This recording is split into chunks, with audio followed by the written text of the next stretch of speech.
It's only June, but that means we're only 2 months away from our drafts, and it's never too early to look at who we like and dislike, especially in the early rounds.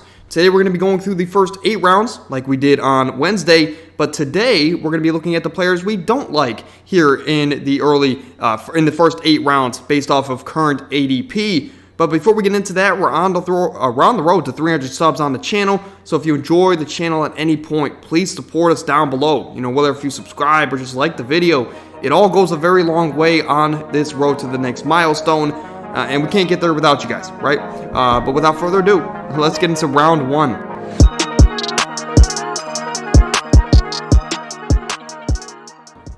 Round 1, where you see guys like Justin Jefferson, Ja'Marr Chase. You guys see the list on the left side of your screen. I'm going to say this like I did on Tuesday. I would not mind drafting any of these players here in the first round.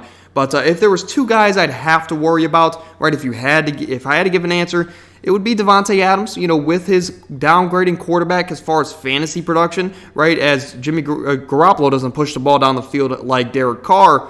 But then a guy like Bijan Robinson, these new rookies, they're very boom or bust. Will he be Saquon Barkley or will he be Clyde Edwards-Helaire? Both of those guys were rookies. They're both drafted in the first round of our fantasy football drafts.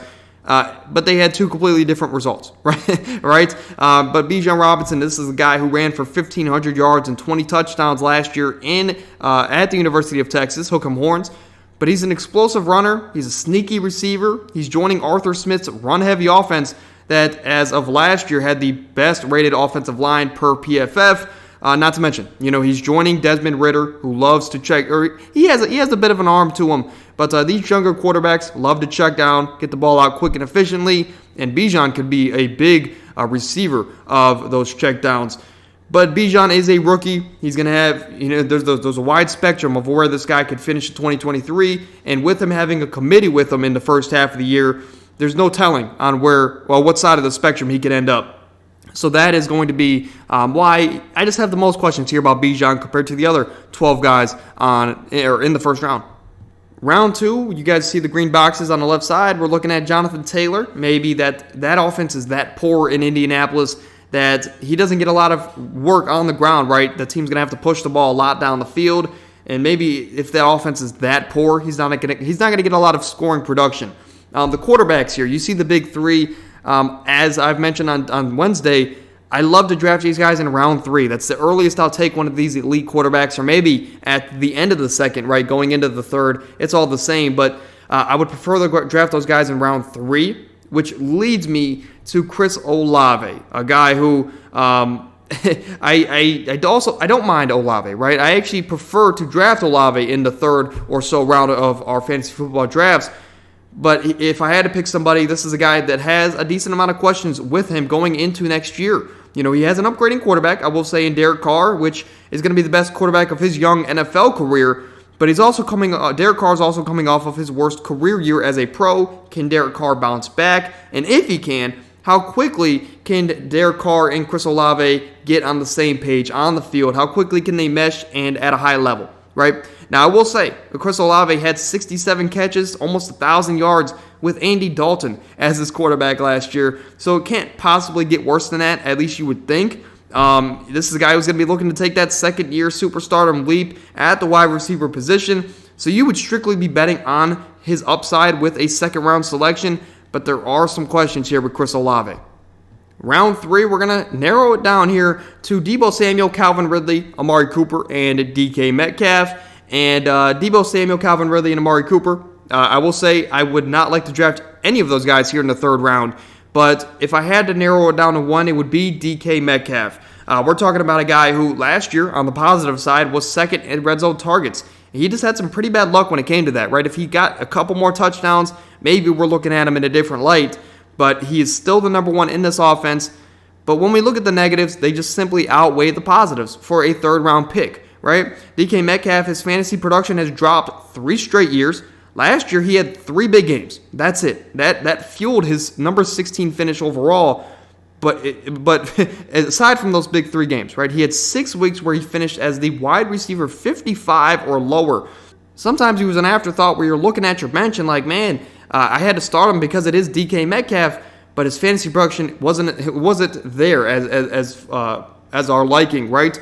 But this team has also added JSN, which is one of the best receivers in this current draft class. It's only going to add more competition to DK Metcalf. This team added Zach Charbonnet, taking even more receiving work away from DK Metcalf. There's no guarantee also that Geno Smith can maintain his level of play from last year. So there's a lot of questions, a lot of negatives that outweigh the positives with a third-round selection. DK Metcalf, talented player, love the player. But as far as fantasy football, I don't think I could take that risk in the third round. Round 4, we have a lot of receivers here, right? As you see, Christian Watson. Just some questions there. I actually like Christian Watson a lot, as I do believe in Jordan Love. But for the average person, most people aren't going to believe in Jordan Love, the talent that he is. So Christian Watson's going to be, he has a lot of questions there, right? As far as what kind of quarterback is Jordan Love going to be? We see DJ Moore in an offense that hasn't very been pass-focused. We know the rumors are going to change this year, or maybe not, right? Maybe Justin Fields isn't the passer we thought he was. Mike Williams, he just has more competition there with Quentin Johnson. And his injury, his health is also something we have to worry about. But if I had to pick a round 4 guy that I would stay away from, it would be Jerry Jeudy. And I'm going to start this by not being naive. Jerry Jeudy is a very talented guy. He's a very talented receiver and talent, right? He still has tons of untapped potential. And with Sean Payton now in town as the head coach, maybe we can finally see that breakout year that we've been waiting to see from Jerry Jeudy. But we know that Russell Wilson and Sean Payton, they're going to need time to mesh. New coaches and quarterbacks, they usually need at least half a season to mesh and be effective on the field. Have that meshing time translate to the play on the field. And Jerry Jeudy, I mean, he's a guy who could suffer from that buffer time. If there isn't any, even if there isn't any, best case scenario, there's no guarantee that Jerry Jeudy will be the go-to guy in this offense, because last year Russell favored Courtland Sutton, even though Jerry Jeudy probably should be the go-to guy in this offense. And if that is the case, it makes it a very difficult 4th-round pick for my liking. So in short, Jerry Jeudy, talented player. He has all the tools to be a phenomenal receiver. So with the quarterback questions, the target questions, and just the overall offensive questions, I just prefer to go with a different direction here early in our fantasy drafts.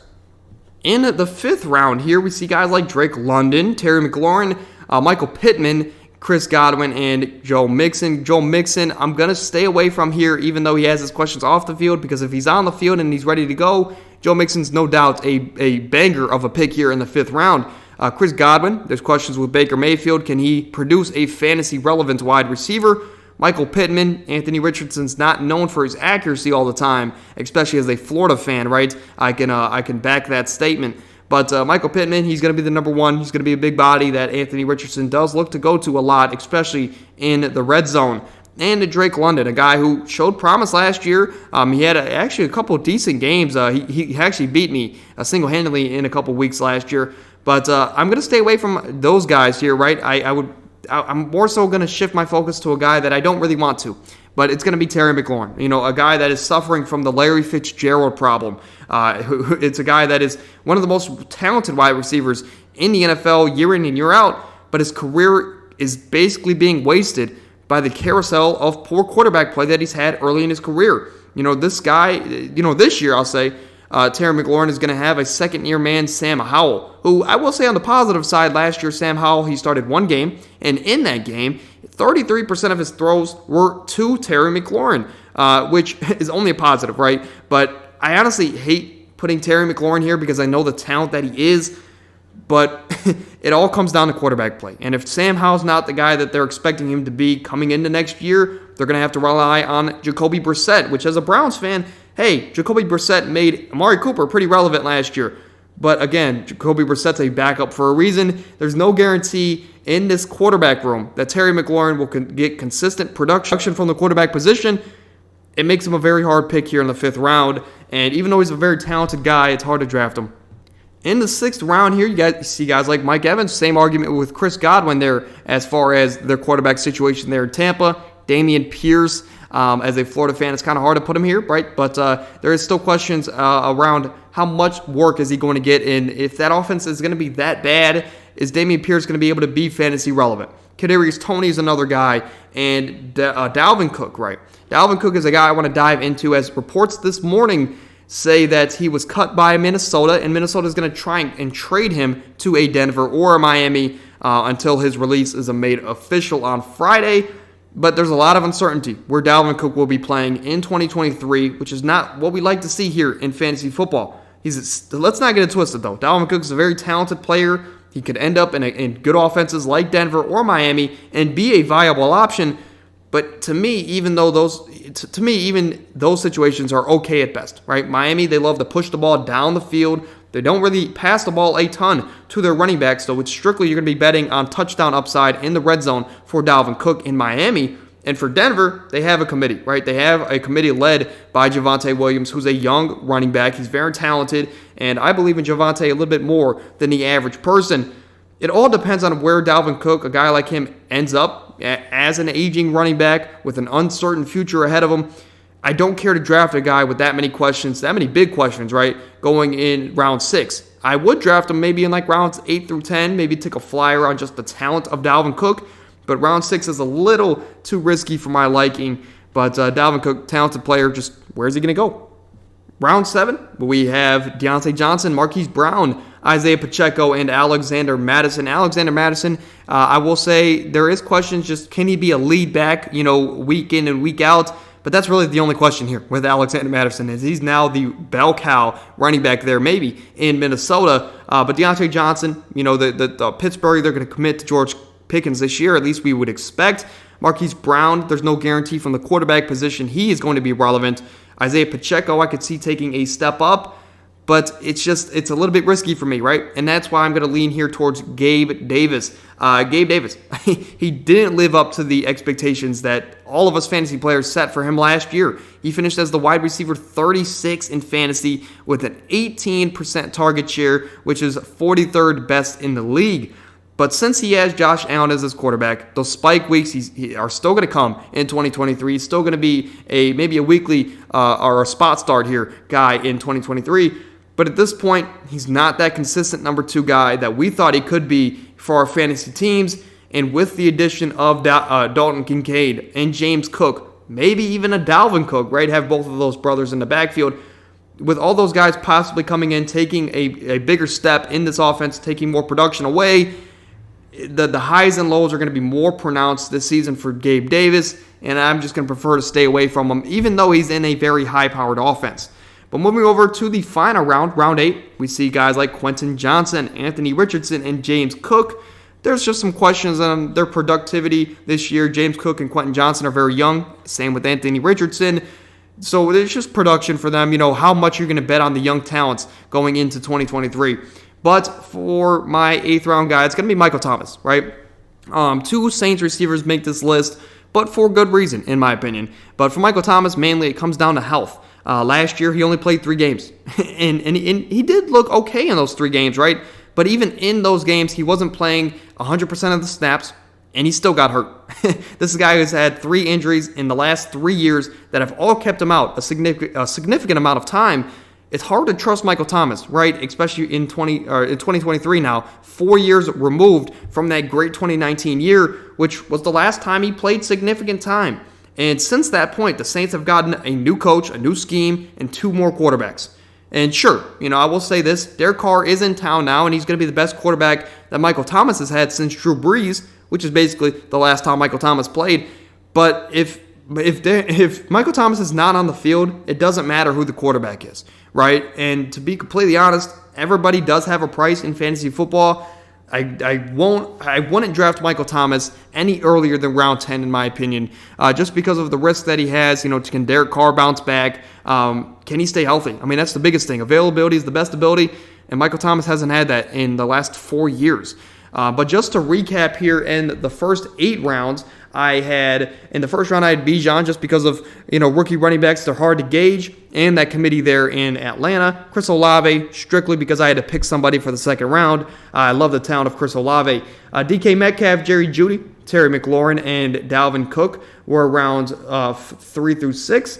And to round out our video today, we had Gabe Davis and Michael Thomas. So 5 receivers, 3 running backs, something that those are the most populated positions here in fantasy football, and it's rightfully so. They get the most attention.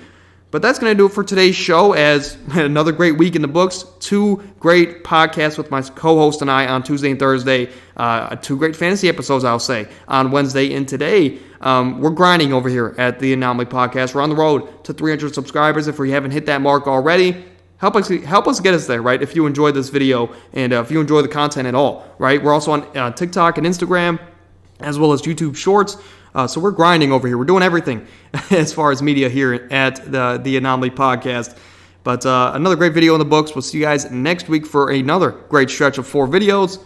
And we'll see you then. Stay happy, stay healthy, we're out.